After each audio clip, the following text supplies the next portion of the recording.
कल D S P R ने एक बड़ा अहम ये भी इस इंटरव्यू में बात की है कि न सिर्फ पाकिस्तान को भारत ने परेशान किया, अमेरिका और कनाडा समेत कई ममालिक भारतीय रियासती दहशतगर्दी का एतराफ़ कर चुके हैं।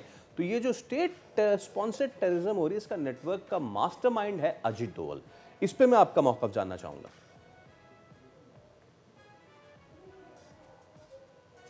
देखें, इसमें तो कोई मौक़िफ़ वाली गुंजाइश ही नहीं है। अजीत डोवल ने क्या क्या कहते हैं, सरेआम ये कहा था कि हम इतने पैसे लगाए हैं, इतने पैसे हमने अलग कर दिए हैं और ये हम जिन लोगों को बीएलए वगैरह को इनके ऊपर छोड़ेंगे तो इनको समझ आएगी। ये तो बात रिकॉर्डेड है। उसके बाद आपको पता है कि उनके प्राइम मिनिस्टर ने क्या कहा कि गिलगित-बल्तिस्तान के लोग मुझे आवाज़ें दे रहे हैं और मुझे बुलाते हैं और मुझसे बात करते हैं। तो उन्होंने तो अपने ऊपर खुद ही एफआईआर काटी हुई है और भोलपन में की है या ज़्यादा उन्होंने रौनक में किया है या समझते हैं अपने आप को कि भी हमें कोई हाथ नहीं लगा सकता।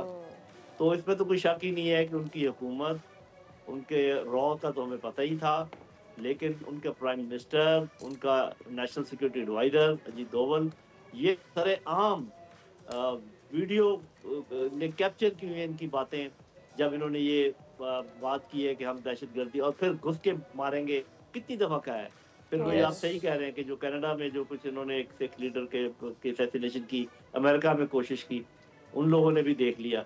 तो ये तो बाकायदा, इसमें कोई शक-ओ-शुबे की गुंजाइश नहीं है कि एक मुल्क भारत अपनी सरपरस्ती में, यानी कि सरकारी सरपरस्ती में ना सिर्फ के दहशतगर्दी करवाता है बल्कि सरेआम उसको मानता भी है। तो अब तो सिर्फ ये है कि हम कितनी तनदेही के साथ इन चीज़ों के फाइलें बनाकर हम आगे फैला सकते हैं।